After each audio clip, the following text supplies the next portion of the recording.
So there are only certain ways that an omnibus rotisserie can find bespoilment among the ducks and fledglings.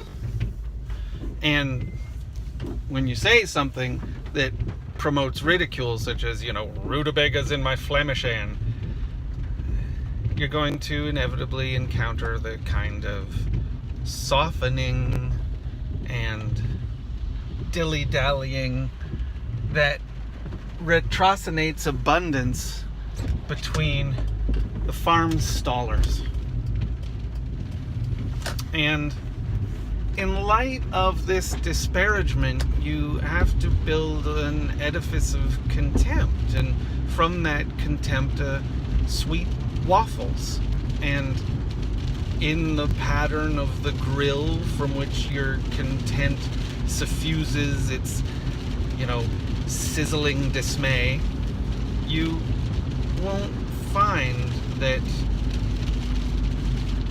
rubber or apostrophes or cantankerous saloon managers can become portals from the era of nomenclature to the era of definite recidivism.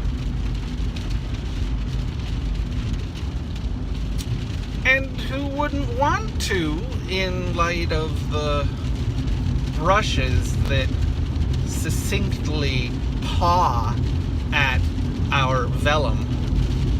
And who wouldn't take umbrage at the fellow masses with their ridiculous McGillicuddies and Samuels?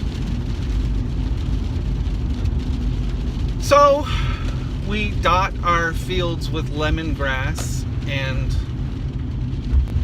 if we find that there's a nourishing of, of the bellyfuls of, you can say, the fronds of resentment, then impederment with its obsessive decay mongering won't find a call to liberty among its marbles. And it can't stand shin splints.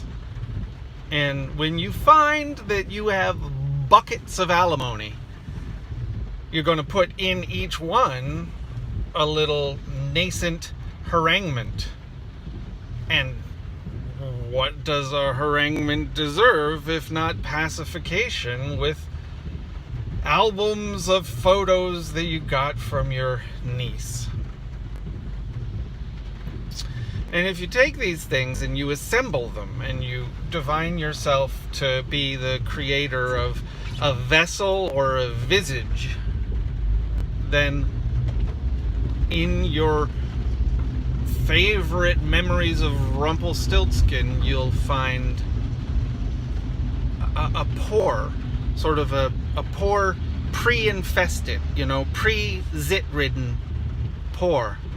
And it will become a fountain of glop. And we can't englobulate our remonstratives. And we can't see our way through to sift as if cotton were sand. And we can't find that any of us have been nickels or quarters in the, dime rolls that the Almighty makes out of the fallow and the smirky. So, wandering among fields of rolls of nickels or rolls of quarters, and when you find your hands have become like greasy fever dreams, the demands that you place upon your time, upon your friends, the demands that you place upon the external reflections of your body. And the demands that you feel have been insistent, almost from outside paired with an inside attraction, as if there were magnets on either side of your skin and neither of them would let go of Prague. You have to get a handle on these thin and silly winter mittens. And you have to find your own prehensile calligraphy. And if you don't, if you cannot locate a prehensile calligraphy among your forefathers, then you won't deserve baskets of raisins.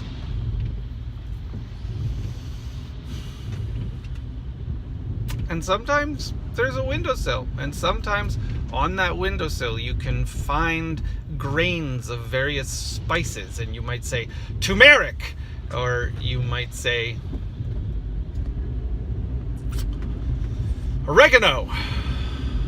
And on that windowsill, if you can smell the abundance and you can smell the deciphering, well, the initial impetus that became these gestures towards fractal denigrations, these gestures have thorns and have palms that aren't considered the recalcitrant nose and the nasal passages.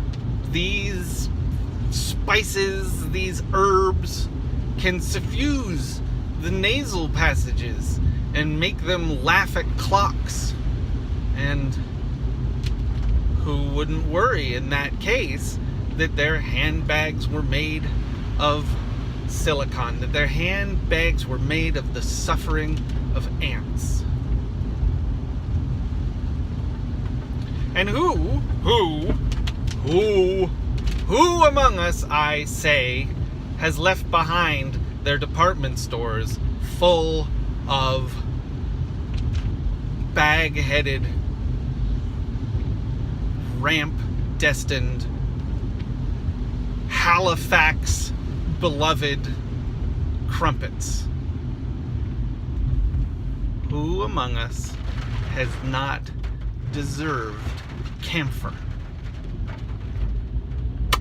And you might say, well, somebody with a skin condition that might deserve camphor, and somebody without a skin condition might not deserve camphor. But the final analysis is, must the salve be commensurate with that which requires besalvement?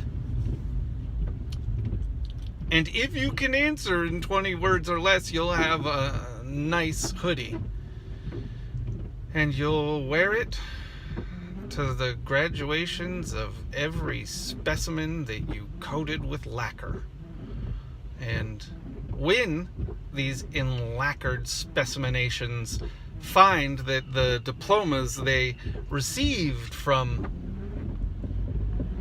the arenas of matriculation that you foisted them into, they may return to you as whimpets, and they may find that when they reach their palms out and when they open their gesture-ridden bedevilments to the kindness that they expected some progenitor would deflect,